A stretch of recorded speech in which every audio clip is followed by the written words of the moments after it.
Baik, di sini ada materi kedua, yaitu peran perangkat lunak.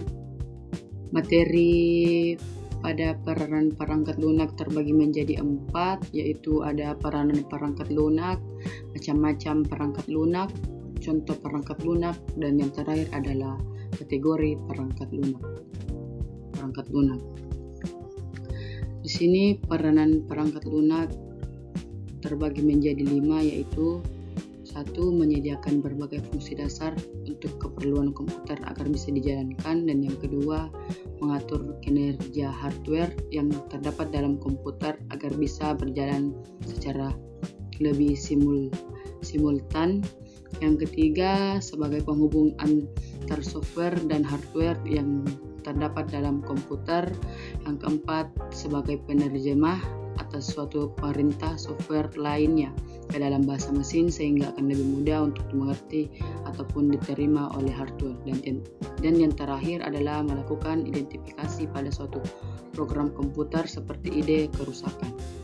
Di sini macam-macam perangkat lunak ada 6 bagian.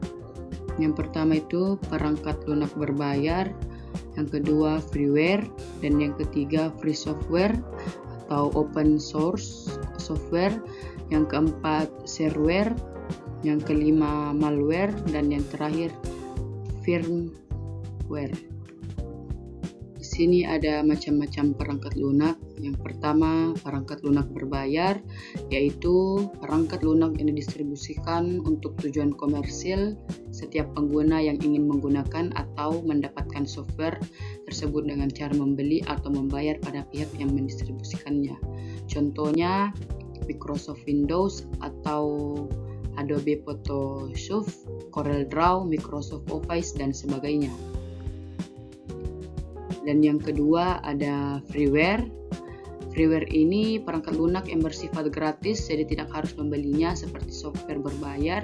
Bahkan kita bisa menggunakannya tanpa batasan waktu dan bisa digunakan tanpa berbayar sampai kapanpun. Contohnya ada produk freeware ini, yakni itu Google Chrome, Mozilla, Firefox, dan sebagainya.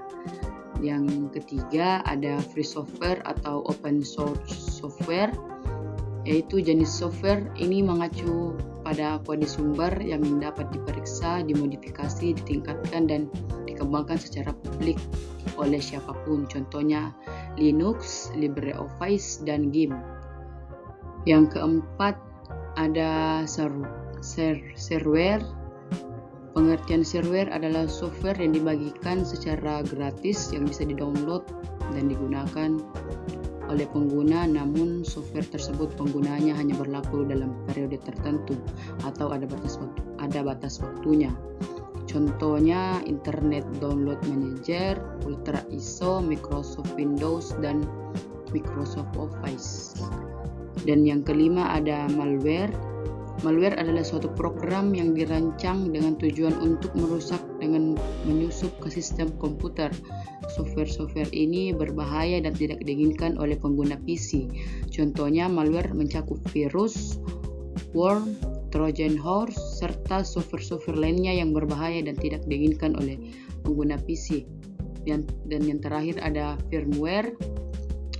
Firmware adalah program yang tertanam pada perangkat keras hardware, berfungsi untuk memungkinkan hardware dan software agar dapat berkomunikasi secara maksimal. Contohnya adalah BIOS, bisa dibilang basic input atau output pada sistem.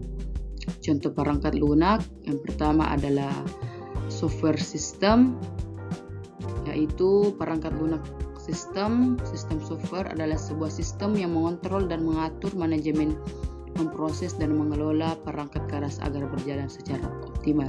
Contohnya ada Linux, Mac, Windows, dan Android. Dan yang kedua ada software browser yang biasa disebut dengan perangkat lunak yang digunakan untuk mencari, mengakses, dan menampilkan halaman website di internet. Contohnya Google Chrome, Mozilla Firefox, atau Opera. Dan yang ketiga ada software Office. Perangkat lunak ini memiliki fungsi sebagai penunjang urusan perkantoran seperti pengetikan dokumen, akuntansi, media presentasi, dan sebagainya. Contohnya ada LibreOffice, Microsoft Word, Excel, PowerPoint, Outlook, Publisher, dan sebagainya. Dan yang kelima ada Paint Software. Perangkat lunak ini berfungsi sebagai pengelola gambar atau desain. Anda bisa membuat gambar atau pola tertentu, melakukan editing, dan sebagainya. Contohnya ada CorelDRAW, Adobe Photoshop, Paint, dan sebagainya. Dan yang kelima ada software antivirus. Antivirus ini adalah program komputer yang digunakan untuk mencegah, mendeteksi, dan menghapus perangkat perusak. Software antivirus dapat menentukan apakah sebuah sistem komputer telah terinfeksi dalam sebuah virus atau tidak. Contohnya AVG, Norton, Avast, Smadaf, dan sebagainya. Di sini ada kategori perangkat lunak. Ada dua kategori utama perangkat lunak, yakni software aplikasi dan software sistem. Software aplikasi adalah merupakan software yang berguna untuk memenuhi kebutuhan khusus atau melakukan tugas. Sedangkan software sistem dirancang untuk menjalankan hardware, komputer, dan menyediakan platform untuk menjalankan aplikasi di dalamnya. Baik, sekian dari hasil presentasi saya. Lebih dan kurangnya mohon dimaafkan bila ada salah kata atau salah bicara. Mohon dimaafkan. Assalamualaikum warahmatullahi wabarakatuh.